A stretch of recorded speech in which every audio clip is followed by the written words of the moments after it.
Okay, Canada's carbon tax does not make middle-class people, middle-class families, the average worker better off economically. I am tired, personally, of the lie behind this. It's just gaslighting. It's not true. It's not how the economy works. I don't even think I'm being at all unfair in saying that. It's just simply false. When we brought in a price on pollution, we actually turn around and give it back to the middle class, give it back to Canadians. Our price on pollution gives back more money 4 times a year, in a check every 3 months, that actually more than offsets the price on pollution. So it actually has become a way of helping with affordability, of putting more money in the pockets of people who are struggling. So before I get to that, I'm just going to make the point that even if you take what he's saying at face value and just assume that what he's saying is correct, that it puts more money into the pockets of Canadians at the time, I'm just going to show this short clip showing not everyone agrees with that on its own. We're dropping inflation and we're being there for Canadians, not with cuts and austerity, and we're going to keep doing that. And on the carbon price, it actually puts more money in the pockets of 8 out of 10 Canadian families. That's a parliamentary budget officer who says that. It's absolutely true. Okay, this clip shows that not everyone agrees with Justin Trudeau when he says that, okay, 8 out of 10 Canadians taking more money from this rebate than they do pay, however they do so, to this carbon tax. Obviously, this clip shows not everyone agrees with that statement, but even if you take Trudeau as charitable as you can and just say, okay, that's true, fine, 8 out of 10 Canadians get more in this rebate than they end up paying, however, in that carbon tax, it's still not negative for the country because oil and gas industry is such a massive part of our economy. And when you have this carbon tax, you have Ottawa basically at odds with what our major industry in Canada, whether you like it or not, it is. We have so many massive energy companies.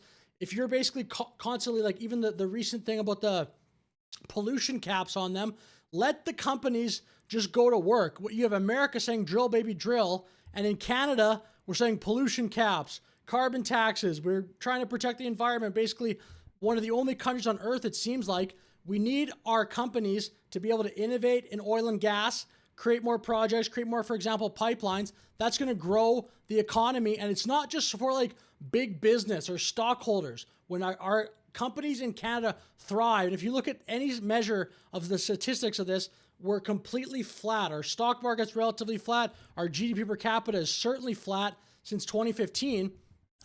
These companies need to be able to innovate. They need to be able to grow. That will create better jobs. It's not just about jobs, but jobs that actually pay more. If you have an economy that's growing, and again, Canada, if you just look at a chart, around 2015, we were at least close to the United States. Since then, they've pulled way ahead of us.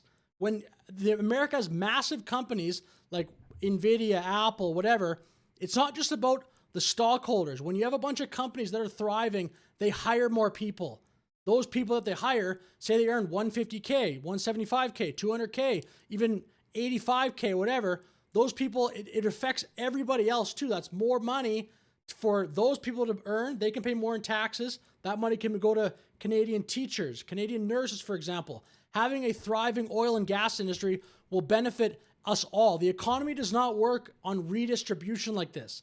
You say, okay, these companies, we're going to make them only have this much production, and then we're going to tax all this stuff just to make sure that they don't get above that. Or if they do get above that, they got to pay even more taxes. It's just like a dampening effect on that industry.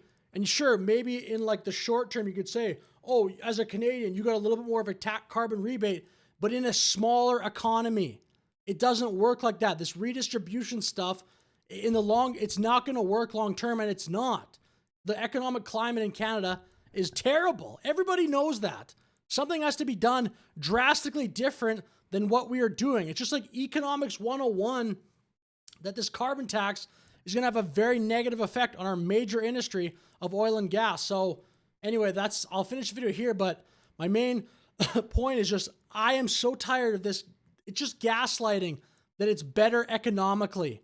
Or they'll say, oh, we're going to create new green jobs. That's going to create economic growth because they're going to have to innovate in different ways to do the same job. Again, that's not economic growth. If it's the same product, energy, but you're just doing it in a different way by tweaking things at the government level. That's not actual economic growth.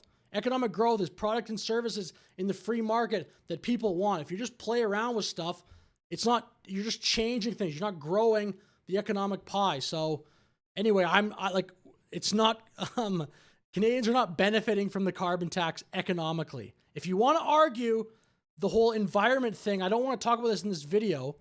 You could argue that, I guess, but you'd have to I just don't agree with that argument either. But economically, there's no way. So anyway, with that said, I'll finish the video here. Thank you very much for watching. Have a great day.